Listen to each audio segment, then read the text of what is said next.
Japan, Canada, South Korea. Three incredible countries known to have some of the best living conditions and quality of life on the planet. Welcome back to the Travel Bible. In this video, we will compare three of the best countries on earth: Japan, Canada, and South Korea.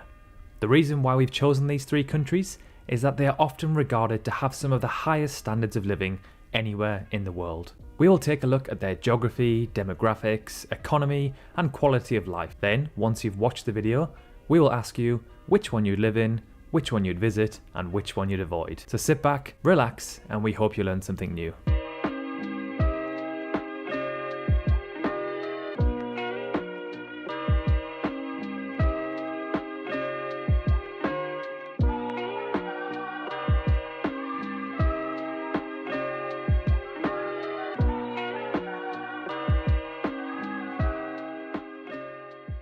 So first, let's take a look at their locations on Earth. Japan is an island country located in East Asia in the northwest Pacific Ocean.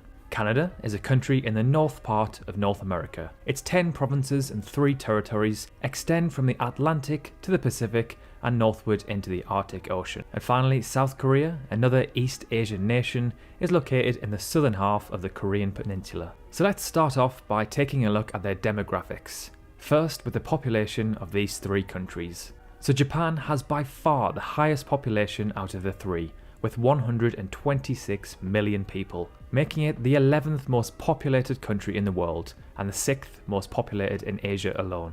Next, we have South Korea with just under 52 million, making it the 28th most populated country in the world, just below Kenya and just above Colombia. And finally, with 37.7 million, we have Canada, which makes it the 39th most populated country in the world, a fraction lower than Poland and just above Morocco. But as we've mentioned on this channel before, the population of a country isn't necessarily a good thing or a bad thing. So instead, we'll take a look at their population densities. I think we can all agree that the lower here, the better it is. So countries with a lower population density tend to be less cramped and congested and usually mean bigger houses with more space. So I think we all know which country will win here. By an absolute country mile, Canada wins this one, with just 3.92 people per kilometre squared. Next we have Japan with 334, and then finally South Korea with 517, making it by far the most densely populated out of the three. And in fact, it is the 13th most densely populated country in the world. Next, let's take a look at life expectancy. These three countries are up there with some of the highest in the world due to their fantastic life quality. So let's start off with Canada in third place, which has an astonishing life expectancy of 82 years. Ever so slightly higher, we have South Korea with 82.5, and then finally we have Japan, which is renowned around the world for its long life expectancy, sitting at an incredible 85.5 years. The traditional Japanese diet results in lower heart disease and cancer rates when comparing it to other developed nations. This, alongside low obesity rates and fantastic healthcare, means that there are now over 71,000 people over the age of 100 in Japan. And to finish off with demographics, let's look at the median age of these three countries. The lower here, the better. This is due to a younger workforce and less of an aging population. I think we all know who is going to lose this one. So, South Korea takes the win here with 42.3. Incredibly, Canada's average age is just behind with 42.4, and then Japan at 47.7. Okay, cool, let's now take a look at their geography. We'll start off by looking at the percentage of their landmass that is covered in forest. To my surprise, Japan actually takes the win here at 68.5, followed by South Korea with 64%, and then finally Canada with 34%. It is worth noting, however, that 9% of the world's forests are located in Canada. Now, let's take a look at their total surface. It can be nice to live in a big city or a big country, as a larger space may offer more options for residents and visitors, so the higher here, the better. And again, we all know who has won this one. So this one is crazy. Canada has a total surface area of just under 10 million kilometers squared, making it the second biggest country in the world, only behind Russia.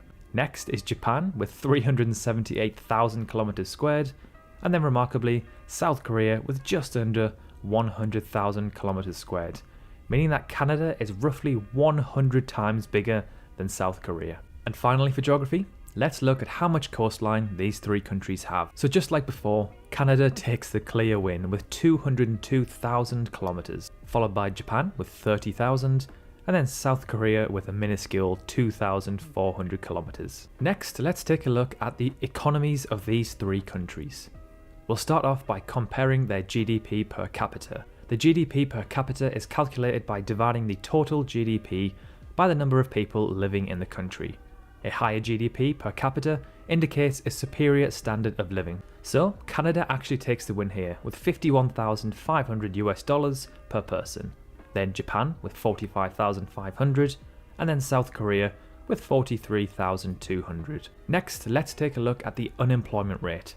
So Japan takes the clear win here at just 2.9% of their population being unemployed, followed by South Korea with 3.7%, and then finally Canada with 6.3%. For Canada to lose this comparison with just 6.3% is incredible. These are three seriously well-developed countries. And finally, for economy, let's look at public debt. This is the total percentage of GDP owed in government or national debt. Now this one really took us by surprise. So South Korea takes the win here by a country mile, with just 39.5% of their GDP owed in debt.